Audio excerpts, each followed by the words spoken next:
Okay, so what I'm going to do in this video is I'm going to show you how to explore the NDIS data.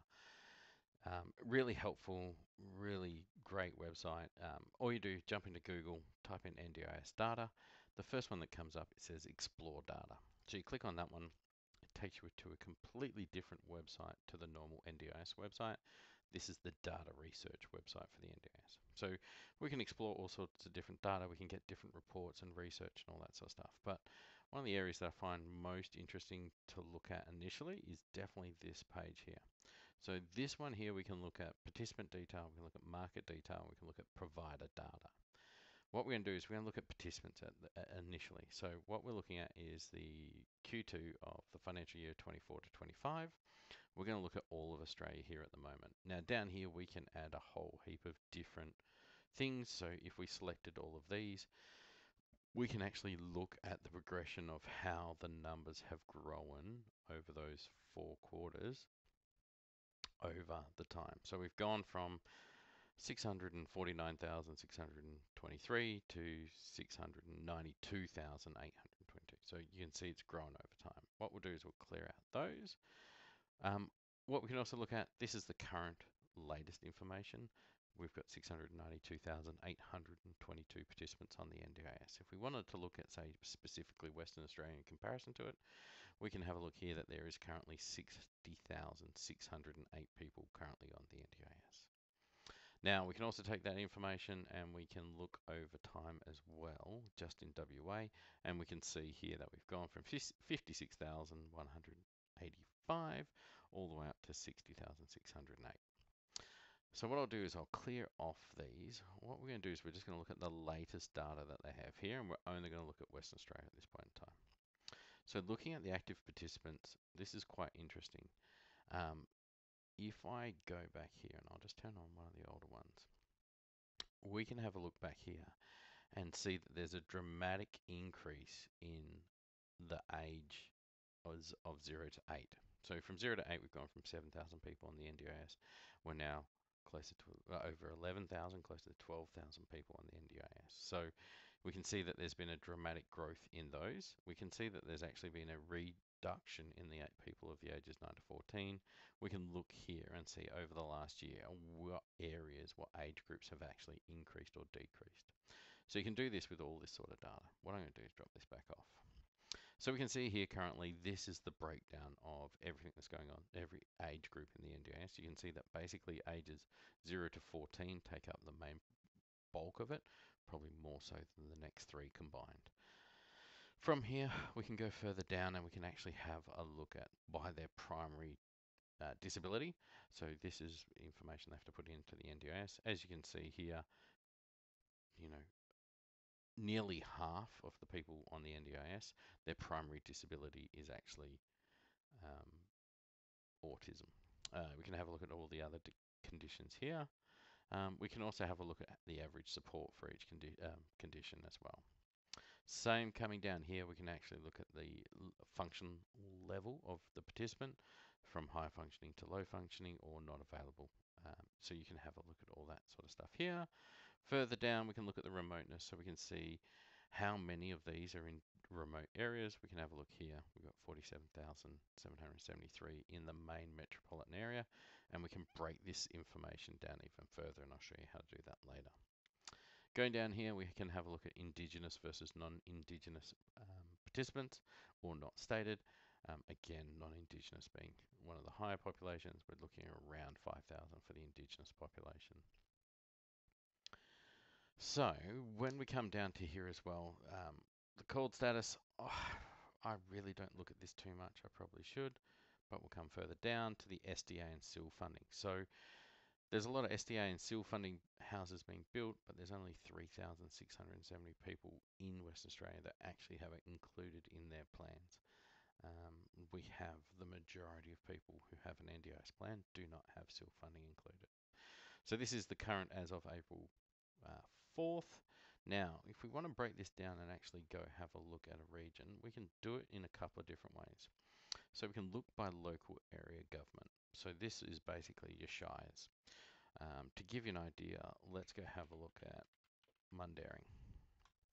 So if I click on Mundaring here, this will give me the details here. So what I'm going to do is I'm going to remove the Western Australia, so we're just purely looking at Mundaring.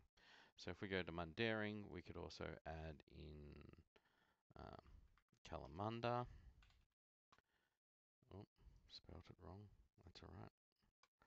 So we can add Kalamunda in here as well, and this is telling me that in Kalamunda, 1,375 people are on the NDIS. We can also have a look at Mundaring, has 966.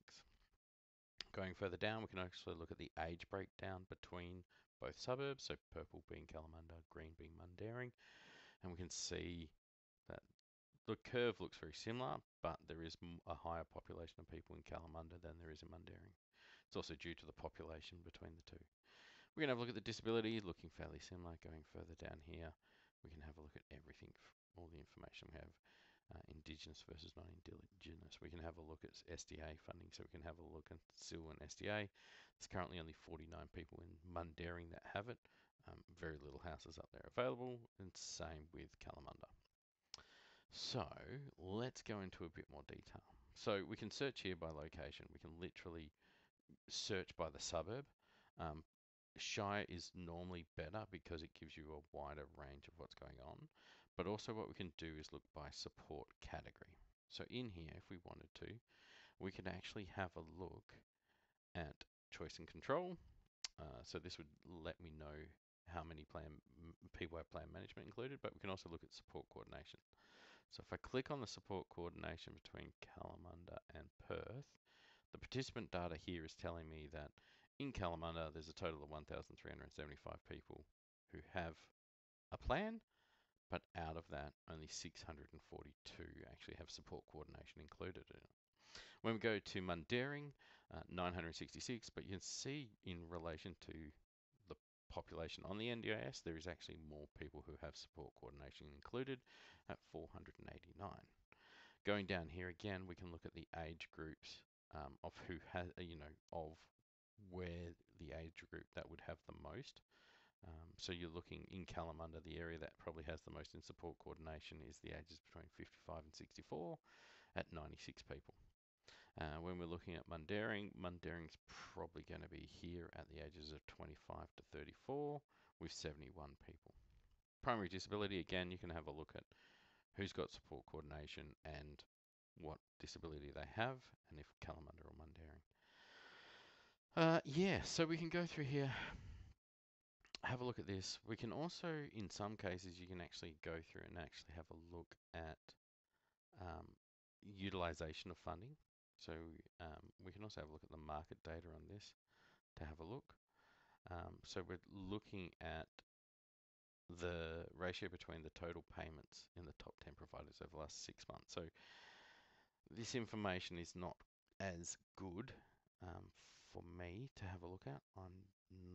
It's not one I really go have a look at. The provider data on this, it's going to be kind of blanket. It's going to tell you all the people that have a registration in that area for that group. This again doesn't really help, but you can look here, have a look at participants, figure out what's going on. There are other reports up here in the data sets.